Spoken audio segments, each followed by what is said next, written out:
only 81% of the 100 schools we sampled, only 81% of the 100 schools we sampled did not have the Wi-Fi working.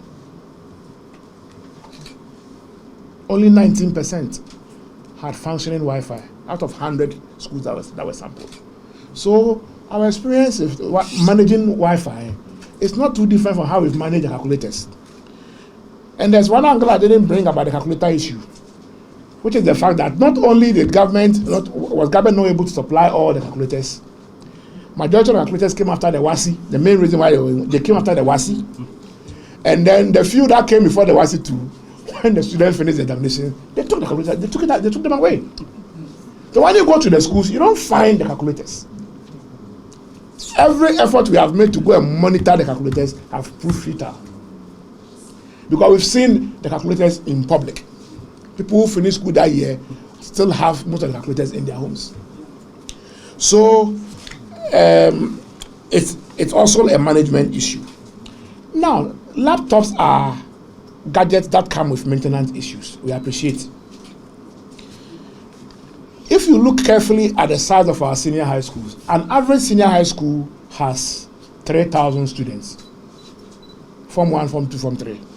Big schools like Presec has about 5,500.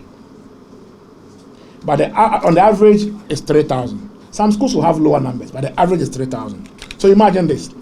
You have 3,000 students using 3,000 laptops in a school. And on the laptop is their textbook. All other learning materials are on the laptop. The meaning is that if the laptop develops a fault, a student will not be able to access learning content. And we know how long it takes for laptops to be repaired, even in our own private capacities, the one you are paying, let alone the one government is paying. I hope we are aware that you will need someone stationary in the school, full-time repairer, maintenance person, technical person, providing support. Are we in a capacity to afford all this? Let's move to electricity. Our senior high schools continue to find it difficult to pay their electricity bills. And most of you journalists here appreciate the daily news of disconnection of electricity in our senior high schools. The fact is that government subventions to these schools keep delaying. Sometimes administrative grants to our senior high school could delay for up to a year. And we know headmasters will go and borrow money to run these schools. They are always borrowing to run the schools. So it is understandable that sometimes you hear ECG disconnecting some schools from the national grid because they are owing electricity bill. It is never uncommon. It is common. And I don't think it is news. In April alone, this April, in Central Region alone, I counted more than 10 schools that were disconnected within a period of 6 days.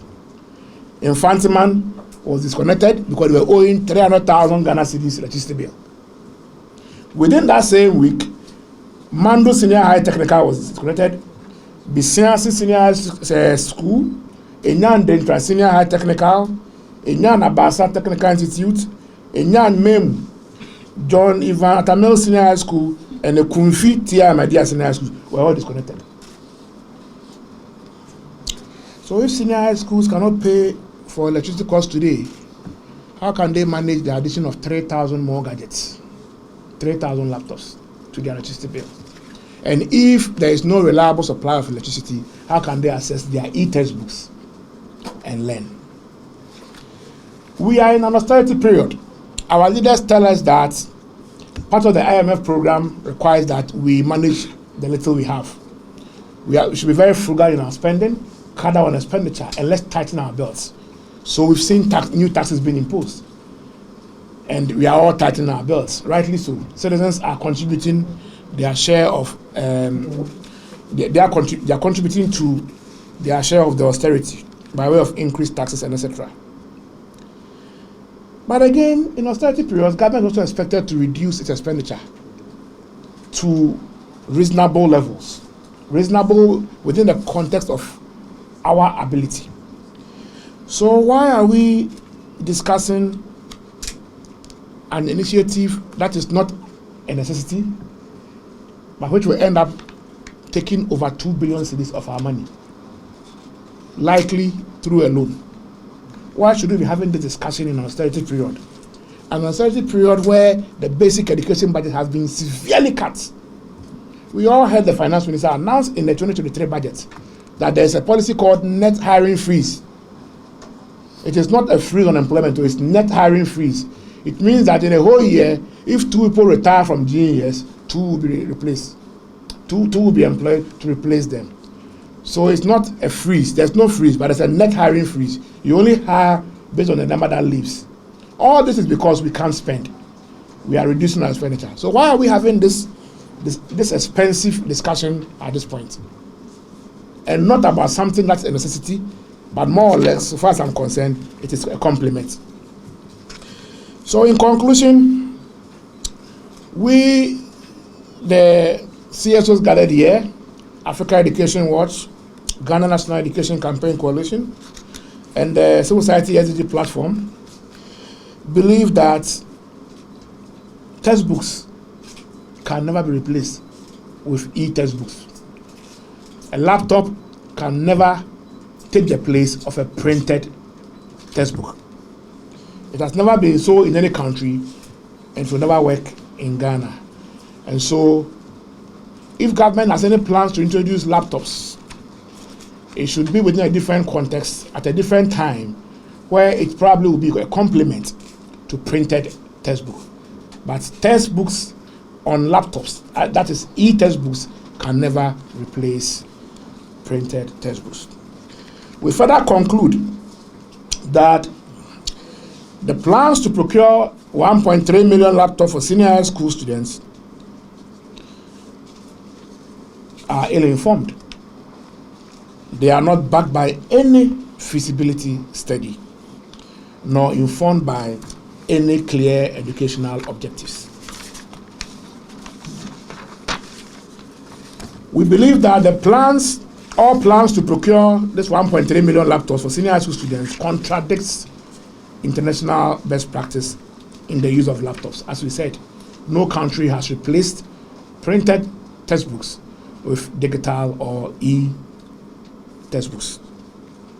The plan to procure 1.3 million laptops for senior high school students does not represent efficient and prioritized use of public funds in the face of a staggering evidence of textbooks and desk deficits, not to talk about infrastructure in our public basic schools. It doesn't represent prioritized spending.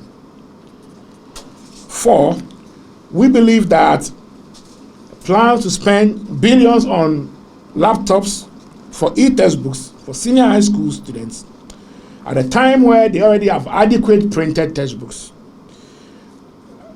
are totally inconsistent with the austerity period Ghana finds itself today, especially when there have been brutal cuts to the education budget, especially the basic education budget. And finally, we believe that the Ministry of Education, the GES, and senior high schools do not have the capacity to manage 1.3 million laptops based on the past and present evidence of poor management of ICT facilities and items in our schools.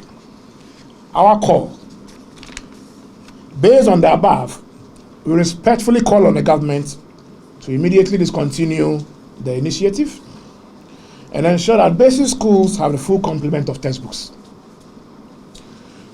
To pursue digital learning in senior high schools, which we believe is very, very important, the government should invest in ICT libraries in our senior high schools and strengthen the quality and reliability of internet services that we are currently paying but not enjoying as contracted. And finally, on digital learning, we urge the government to enhance its strategies to maintain existing ICT equipment in our senior high schools. This should be the focus of government.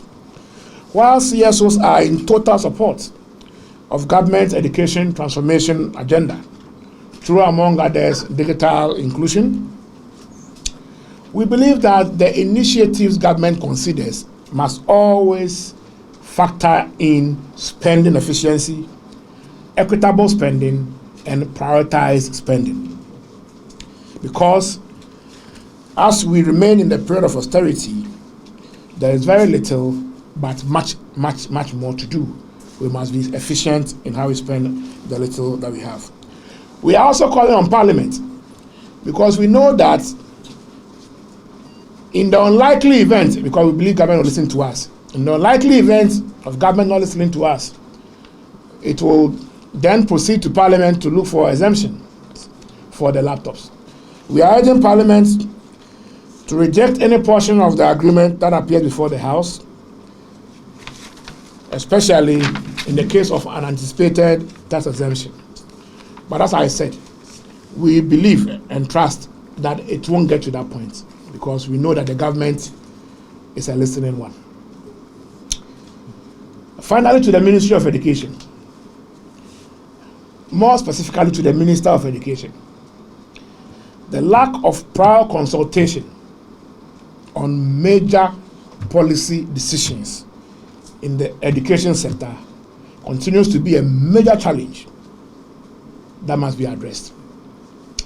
Thank you very much for your attention. Thank you so much, Kofi.